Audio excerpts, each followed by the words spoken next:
더불어민주당 이재명 대표가 추가 기소되면서 여야의 대치는 가팔라지고 있습니다. 이 대표와 민주당은 정적 죽이기라며 즉각 반발에 나섰고 여당과 당권 주자들은 이 대표를 향한 날선 비판을 쏟아냈습니다. 네, 민주당이 입법 속도전에 나선 가운데 오늘 7개 상임위원장 선출을 위한 본회의 개최 여부에 관심이 쏠리는데요. 관련 내용 포함한 정치권 이슈들 신지호 전 국회의원, 김진욱 전 민주당 대변인과 함께 짚어보겠습니다. 두 분 어서 오십시오. 안녕하십니까? 예, 말씀드린 것처럼 이재명 대표를 검찰이 추가 기소했습니다. 제3자 뇌물죄를 비롯해서 이제 3가지 혐의가 되겠고요. 이화영 전 부지사의 이제 판결이 나온 이후에 검찰의 추가 기소였는데 일단은 이번 결정에 대해서 어떻게 보셨는지 먼저 듣겠습니다.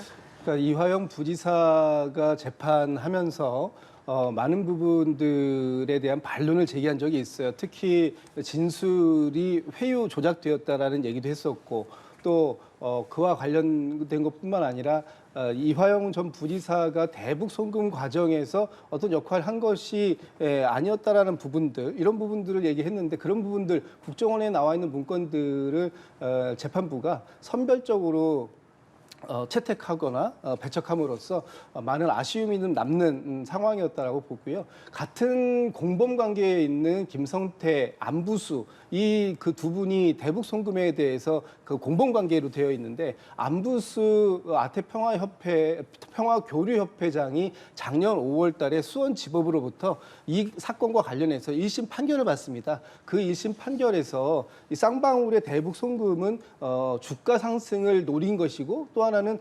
그 대북 사업을 추진하는 데 있어서 우선권을 갖기 위한 부분이었다라고 이 대북 송금에 대한 규정 성격을 판단한 부분이 있는데 이 판단이 이번 이화영 부지사의 1심 판단에서는 받아들여지지 않은 부분이 매우 좀 유감스럽다 이런 생각 갖고 있습니다. 예, 실제로 지금 말씀하신 것과 비교해서도 이재명 대표라던가 이 민주당 같은 경우는 정적 죽이기다. 이거 굉장히 창작 수준이 갈수록 검찰의 창작 수준이 떨어진다. 굉장히 좀 강하게 비판하고 있습니다. 어떻게 좀 보고 계십니까? 이게 굉장히 많은 그 과정, 사건, 등장인물이 있습니다. 가장 이렇게 인상적이었던 게 2019년 7월 경기도와 아태협, 그다음에 북한의 조선 아태평화위원회, 필리핀 마닐라에서 두 번째 국제 행사를 했는데 그때 북한의 대남 공작원인 리호남이 이화영 당시 부지사와 김성태 회장한테 뭐라고 얘기를 하냐면 이재명 지사가 평양에 오게 되면 문재인 대통령이 왔을 때보다 의전, 구체적인 얘기 다 합니다. 무슨 차종까지 얘기하고 헬기 띄우겠다, 뭐 하겠다. 더 융숭하게 그 접대를 하겠다, 의전을 해주겠다. 이런 얘기를 하니까 그 이화영 부지사가 맞장구를 칩니다. 그러면 그게 아니라는 걸 밝혀야 돼요. 그러니까 아주 이렇게 소설이라고 하기에는 아주 육하원칙에 따라서 언제, 어디서, 누가, 왜 이런 것들이 완벽하게 나옵니다. 그리고 재판부가 그런 거를 다 증거로 인정을 했어요. 창작이라는 게 뭐가 창작인지를 얘기를 못 하고 있잖아요. 뭐가 창작인지를. 그다음에 술판 회유라고 그랬는데 그거 본인들이 의혹 제기해놓고 계속 시간 헷갈리고 장소 헷갈리고 헷갈리고 그래갖고 본인들이 스스로 망가졌잖아요. 그런 분들이 이제 와서 창작하는지 참 답답할 뿐입니다. 예. 반면에 어쨌든 국민의힘 같은 경우에는 사법 리스크가 현실화됐다. 또 주요 당권 주자들이죠. 나경원 의원, 윤상현 의원 등 같은 경우에도 목소리를 높였거든요. 국민의힘의 비판에 대해서는 좀 어떻게 보고 계십니까? 그러니까 이번 윤석열 정부 들어서 이재명 대표에 대한 5번째 기소입니다. 그리고 4번째 재판이 이제 눈앞에 와 있어요.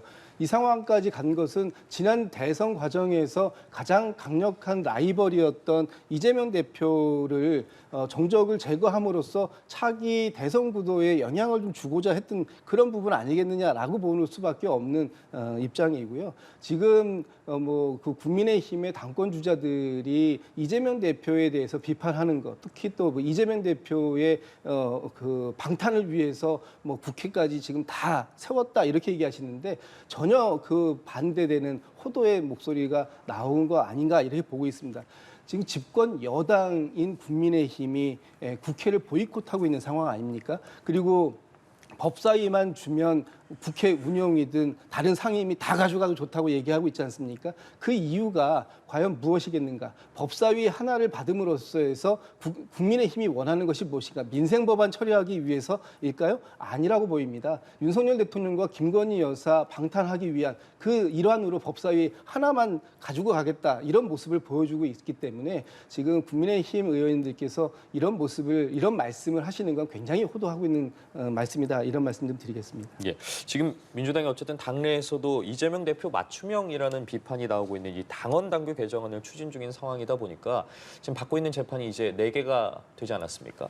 관련해서 다음 대선 전까지 이 재판 결과가 나올지 그 결과 여부에 대해서도 주목이 되는데 좀 어떻게 전망하고 계십니까? 아니, 대장동 사건은 굉장히 뭐 지금 여러 가지를 사건을 병합을 해놨어요. 저는 그 검찰이 굉장히 잘못한 거라고 보거든요. 일반인의 경우에는요. 그런 식으로 여러 건의 사건을 병합해가지고 그냥 한 번만 출석할 수 있도록 이렇게 그런 배려와 혜택을 주질 않습니다. 예, 근데 엄청난 그 검찰로부터 혜택을 받은 거예요, 지금. 근데 위증교사가 제일 빨리 나올 것 같고요. 그다음에 공직선거법의 경우에는요. 공직선거법에 선거사범의 재판 기간에 대한 강행 규정이라고 있어요. 1심 6개월 안에, 2심 3개월 안에, 최종심 또 3개월 안에. 근데 이거를 다 어기고 그 2주에 한 번씩 재판하고 1년 4개월 동안 질질 끌다가 사표 던지고 나가버리고 뭐 이런 일들. 그러니까 법원이 정말 직무유기를 하고 있는 겁니다. 그래서 최근에 이제 한동훈 위원장이 그 대통령 되기 전에 진행되던 재판을 대통령 된 다음에 계속 해야 되는지 여부도 이게 초유의 상황이에요. 그러니까 이재명이라고 하는 인물이 과거에는요 기소만 되더라도 뭐 선거 출마를 안 했습니다. 그런데 이제 언제부턴가 뭐 이재명, 조국 이런 분들이 등장하면서 나는 뭐 이건 역사의 법정에서 무죄다. 뭐 이런 식으로 하면서 계속 나오니까 지금 우리 이 헌법학자들이 지금 참 골머리를 썩고 있는 지경입니다. 예, 지금 말씀하신 부분이 그러니까 형사재판에서 피고인이 만약에 대통령이 당선이 됐을 경우에 이 재판이 중단되어야 하는가 계속되어야 되는가 이 부분에 대해서 한동훈 전 비대위원장이 SNS로 계속 문제 제기를 지금 며칠째 하고 있단 말이에요. 내용도 그렇지만 이 모습에 대해서는 좀 개인적으로 어떻게 좀 보고 계시는지 궁금합니다. 한동훈 전 비대위원장 입장에서는 지금 모든 포커스가 전당대회에 맞춰져 있다라고 보여집니다. 이번 전당대회에 출마할 것이 기정사실화되어 있는 것 같고요. 거기에 이제 출마 선언 날짜를 언제로 할 것인가만 남은 거 아니겠습니까? 그렇다면 한동훈 전 비대위원장 입장에서는 자신이 나와서 그 당대표가 되어야 되는 이유를 좀 설명하고 싶은 거예요. 이재명 대표를 꺾을 수 있는, 이재명 대표를 제압할 수 있는 사람은 본인밖에 없다라는 모습, 이런 것들을 좀 부각함으로써 전당대회에서 상당한 유리한 고지를 점하겠다라는 어떤 그런 전략적 판단이 아닌가라는 생각이 들고요. 지금 한동훈 전 비대위원장을 위한 어대한이라고는 말이 나왔지 않습니까? 어차피 대표는 한동훈일 텐데 한동훈 비대위원장이 이 부분만 가지고 발목을 잡기 시작한다면 한동훈 전 비대위원장이 당대표가 될지는 모르겠지만 그 이후에 어떤 정치적 로드맵을 그리는 데 상당한 제약이 있을 것이다 이런 판단이 듭니다. 그 말씀은 한동훈 전 비대위원장은 전당대회에 당연히 출마할 것이다. 예, 뭐 지금 것이고요. 나오는 기사를 보면 실무 단위를 이미 캠프의 실무자들을 구성했다라고 하고 일부 있고 보도에서요? 또 일부 보도에서 예. 그리고 같이 이번 그 전당대회에 런닝메이트로 뛸 최고위원들을 지금 만나면서 물색을 하고 있다 이런 얘기도 좀 들려오고 있거든요. 아마도 지금 그 국민의힘이 7월 24일, 25일인가요? 아마 7월 25일 날로 하고 이번 달 24일, 25일 경에 후보 등록을 받는다고 합니다. 뭐 그게 확정 오늘 정도 될 텐데 그렇게 되면은 다음 주말 안으로는 한동훈 전 비대위원장의 출마 선언이 나오지 않을까 싶습니다. 당연히 나올 것 같다라는 이제 말씀을 해주셨는데 그렇기 때문에 그 전까지 이제 여당에서 전대 룰을 어떻게 할 것이냐가 상당히 관심이었는데 일단은 뭐 지도 체제에 대해서는 크게 변화가 없을 것 같고 다만 이제 여론조사는 조금 반영을 할 것 같습니다. 이러한 움직임과 한동훈 전 비대위원장의 등판의 연관관계에 대해서는 어떻게 좀 보고 계세요? 뭐 저는 크게 상관없다라고 생각을 해요. 그러니까 이제 전당대회 룰을 어떻게 바꾸는가가 한동훈 전 위원장의 출마 여부에 뭐 직결되는 건 아니라고 보는데 최근에 이제 저 뭐 지도 체제 문제라든가 전당대 룰 관련해 갖고 상당히 좀 소모적인 논쟁들을 했다라고 보여지는데 지금 국민의힘이 저렇게 한가하게 저런 논쟁을 하고 있을 땐가 하는 생각이 많이 듭니다. 저도 이제 당 소속 그 사람으로서 구성원으로서 네. 지금 그 야당이 이렇게까지 의회 폭거를 자행을 하고 사실상 그 민주당을 이재명 사당으로 만든 것을 넘어서 이제 이 국회를 이재명 방탄을 위한 뭐 그걸로 만들고 국회의장을 마치 하수인 부리듯이 부리고 뭐 이런 건데 지금 국민의힘이 저렇게 한가한 논쟁을 할 때인가 저기에 맞서서 어떻게 여당으로서 좀 제 몫을 해 나가야 되는지 그런 데 더 집중할 때가 아닌가 싶습니다. 한 전 비대위원장의 등판은 기정사실화된 뭐 거라고 지금 다들 보시고요. 그렇게 보고 있습니다. 알겠습니다. 예, 말씀해 주신 것처럼 어쨌든 좀 여당이 지금 집중해야 되는 부분과 연관돼 있는 게 이 야당에서 이제 입법 속도를 계속해서 높이고 있습니다. 어제는 단독으로 법사위를 열었고 또 앞으로 있을 뭐 패스트트랙 처리 기간을 줄이거나 또 정부의 시행령을 국회가 좀 사전에 들여다볼 수 있도록 하는 이 국회법에 대해서 개정안도 잇따라 발의를 했는데 법안 처리 속도를 이렇게 끌어올리고 있는 부분에 대해서는 좀 어떻게 평가하고 계세요? 지금 이제 국민 4월 총선이 끝난 지 2달이 지났습니다. 그리고 이번 22대 국회가 개원한 지도 벌써 한 열흘 이상 지났거든요. 그럼에도 불구하고 국회가 전혀 활동하고 있고 또 효능감을 보여주지 못하고 있습니다. 국민들께서는 지금 참을 만큼 참으셨고 기다릴 만큼 기다리셨다고 보여집니다. 이런 상황에서 국회가 할 수 있는 가장 최선은 민생 입법하는 것이고요. 가장 당면되어 있는 현안들에 대해서 빠르게 토론하고 논의해서 그 대안을 만들어가는 것이 국회의 역할입니다. 그런 역할을 지금 하자는 것이고요. 거기에 있어서 지금 국회는 입법기관 아니겠습니까? 입법부가 입법해서 법안을 통과시키는 것만이 그 역할을 다 하는 것이기 때문에 지금 법사위 어제 첫 회의를 열었습니다만 거기에 국민의힘 집권 여당의 의원님들이 단 한 분도 참석하지 않으셨습니다. 그 빈 자리를 보고 있는 국민들께서는 얼마나 답답해 하시겠습니까? 지금 국민의힘이 밖에서 계실 때가 아니고요. 오늘 그 일간지에 이런 표현이 있더라고요. 전투력 없는 국민의힘이라고 합니다. 전략도 없고 투지도 없고 역할도 없는 국민의힘 이런 표현이 나올 정도면 이미 국민들께서 국민의힘 집권 여당을 어떻게 평가하고 계신지 나와 있는 게 아닌가 싶습니다. 예, 전투력 없는 여당에 대한 이야기를 해주셨는데 지금 당장 민주당에서도 뭐 어쨌든 장관들을 계속해서 소환하려고 하고 있고 이와 관련해서 뭐 동행명령권 발동이나 아니면 탄핵 소추권 추진 등을 계속 이야기하고 있는 상황이지 않습니까? 이런 부분에 대해서는 좀 어떻게 보고 계세요? 아니 뭐 장관들이야 뭐 이제까지 국회 관행으로 보면 저 의사 일정을 여야 간에 그 합의를 해서 의사 일정을 진행하게 돼 있는 거 아닙니까? 근데 야당이 이제 일방적으로 강행해서 이렇게 원구성을 했고 상임위까지 열려고 하니까 여러 가지로 좀 난처한 입장이지 않을까 생각되고요. 근데 지금으로서는 저는 좀 파행적인 운영은 불가피하다고 봅니다. 불가피하다고 보고 아니 본인들이 이제까지의 국회의 오래된 전통과 관행을 다 깨부수고 자기들 하고 싶은 대로 다 하겠다고 하는데 그러면 거기에 그럼 맞춰달라는 얘기인지 그거는 뭐 집권 여당으로서는 그렇게 할 수가 없고요. 당분간 저는 국회 파행은 불가피하다고 보고요. 이제 국민의힘이 이런 속에서 할 수 있는 역할들을 좀 찾아야 되는데 그거를 좀 못 찾고 있어서 좀 문제다 하는 생각을 합니다. 지금 어쨌든 매일 의원총회 하고 있고 특위 가동하고 있는데 그럼 이 부분에 대해서는 어떻게 보고 계세요? 아니, 그러니까 특위가 무슨 실효성이 있겠는가 하는데 전 또 그렇게 생각 안 하거든요. 지금 뭐 보면요, 이른바 생활 정치라고 하는 것은요, 꼭 그 거대한 뭐 입법, 법 개정까지 안 가더라도 네. 고칠 수 있는 것들이 굉장히 많습니다. 예를 들어서 뭐 한동훈 이제 위원장이 뭐 당대표 나온다 그러는데 최근에 뭐 SNS를 통해서 뭐 해외 직구 문제라든가 예. 노인들 운전면허증 어떻게 할 것인가 예. 이런 게 굳이 뭐 법 개정 사항이 아니거든요. 그러니까 시행령 또는 정부의 어떤 결정으로 얼마든지 해낼 수 있는 거예요. 그러니까 국민들의 피부에 와 닿을 수 있는 그런 이슈를 분야별로 엄청나게 공부하고 연구해서 그 또 취재하고 그래도 발굴을 해가지고요. 그 여당 좋다는 게 뭡니까? 당정 협의 언제든지 할 수 있다라는 거 아닙니까? 그런 걸 통해서 하나둘씩 체감할 수 있는 개선 조치를 내놓는 그런 일을 좀 했으면 합니다. 예, 알겠습니다. 자, 이렇기 때문에 이제 관심은 오늘 이제 본회의에서 남은 7개의 상임위 배분이 어떻게 되느냐입니다. 일단은 야당에서는 국민의힘이 거부를 하면 본회의를 열어서 원구성 마무리하겠다라는 입장인데요. 지금 이 막판 협상이 좀 이루어질 수 있을 거라고 보십니까?